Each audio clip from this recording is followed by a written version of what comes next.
Hi കൂട്ടുകാരെ, ആച്ചി വ്ളോഗ്സിലേക്ക് സ്വാഗതം. ഇതെന്താണെന്നല്ലേ? ഇതാണ് വള്ളി നാരങ്ങ. ഇതിനെ ഗണപതി നാരങ്ങ എന്നും പറയാറുണ്ടത്രേ. കാണാനും അങ്ങനെയൊക്കെ തന്നെ. ഇതാ കണ്ടില്ലേ? അപ്പോൾ നമുക്കൊരു നാരങ്ങ കറി വെച്ച് നോക്കിയാലോ? ആദ്യമേ തന്നെ ഇതിനെ ഒന്ന് ക്ലീൻ ചെയ്തെടുക്കാം. അതിൻ്റെ തോലെല്ലാം ചെത്തിയതിന് ശേഷം ഇതുപോലെ നീളത്തിൽ അരിഞ്ഞെടുക്കാം. അതിൻ്റെ അരികളെല്ലാം മാറ്റി കൊടുക്കണം. ചെറുതായിട്ട് അരിഞ്ഞെടുക്കണം. ഇതുപോലെ അത് മാറ്റി വയ്ക്കാം. ഇതിന് വേണ്ട സാധനങ്ങൾ എന്തൊക്കെയാണെന്ന് നോക്കാം. വെളുത്തുള്ളി ഒരെണ്ണം ചെറുതായിട്ട് അരിഞ്ഞത്, പച്ചമുളക് 5-6 വട്ടത്തിലരിഞ്ഞത്, ഉപ്പ്, വറുത്ത് പൊടിച്ച ഉലുവാപ്പൊടി, കടുക്, മഞ്ഞൾപ്പൊടി, മുളക് പൊടി, വറ്റൽമുളക്, ഒരു കഷ്ണം ശർക്കര, കുറച്ച് കറിവേപ്പില, ഒരു വലിയ നാരങ്ങ വലിപ്പത്തിൽ പുളി. തിളച്ച വെള്ളത്തിൽ ഇട്ട് വയ്ക്കണം പുളി കുതിർക്കാനായിട്ട്. ഒരു പാൻ അടുപ്പിൽ വെച്ച് നമുക്ക് ഓയിൽ ഒഴിച്ചു കൊടുക്കാം. ഞാനിവിടെ നല്ലെണ്ണയാണ് ഒഴിക്കുന്നത്.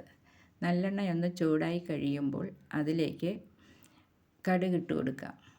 കടുക് ഇട്ടതിന് ശേഷം വറ്റൽമുളക് ഇട്ട് കൊടുക്കാം. വറ്റൽമുളകും ഇട്ടതിന് ശേഷം അതിലേക്ക് കറിവേപ്പില ഇട്ട് കൊടുക്കാം.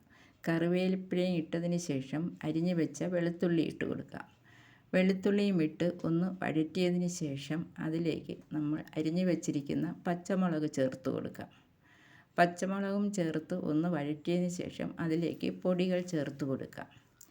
ആവശ്യത്തിന് മഞ്ഞൾപ്പൊടിയും ചേർത്ത് ഒന്ന് ഇളക്കിയതിന് ശേഷം അതിലേക്ക് 2 സ്പൂൺ മുളക് പൊടിയും ചേർത്ത് കൊടുക്കുക. മുളക് പൊടിയും ചേർത്ത് ഒന്ന് വഴറ്റിയതിന് ശേഷം അതിലേക്ക് നമുക്ക് ഉലുവാപ്പൊടി ചേർത്ത് കൊടുക്കാം. ഉലുവാപ്പൊടിയും ചേർത്ത് ഒന്ന് ഇളക്കിയതിന് ശേഷം അതിലേക്ക് നാരങ്ങയ്ക്ക് വേണ്ട ഉപ്പ് ചേർത്ത് കൊടുക്കാം. ഉപ്പും ചേർത്ത് ഇളക്കിയതിന് ശേഷം ചൂടുവെള്ളത്തിൽ ഇട്ട് വെച്ചിരുന്ന പുളിയും പിഴിഞ്ഞൊഴിച്ച് കൊടുക്കാം. അതിലേക്ക് കുറച്ച് കായപ്പൊടി കൂടി ചേർത്ത് കൊടുക്കാം. എല്ലാം കൂടി ഒന്ന് ചേർത്ത് ഇളക്കിയതിന് ശേഷം നമ്മൾ എടുത്തു വച്ചിരിക്കുന്ന ശർക്കരയും അതിലേക്ക് ഇട്ട് കൊടുക്കാം. ശർക്കരയും ഒന്ന് അലിഞ്ഞതിന് ശേഷം ചാറൊന്ന് കുറുകി വരുമ്പോൾ അതിലേക്ക് അരിഞ്ഞു വെച്ച നാരങ്ങ ചേർത്ത് കൊടുക്കാം.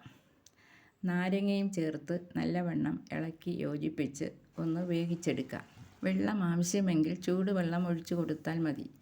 നല്ലവണ്ണം ഇളക്കി യോജിപ്പിച്ച് വഴറ്റിയെടുക്കണം.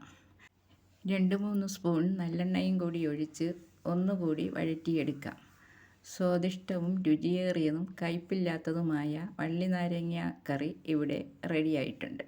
എങ്ങനെയുണ്ട് കൂട്ടുകാരെ? എൻ്റെ ഈ നാരങ്ങ കറി ഇഷ്ടപ്പെട്ടെങ്കിൽ ലൈക്കും കമൻറ്റും ചെയ്യണേ. Thank you.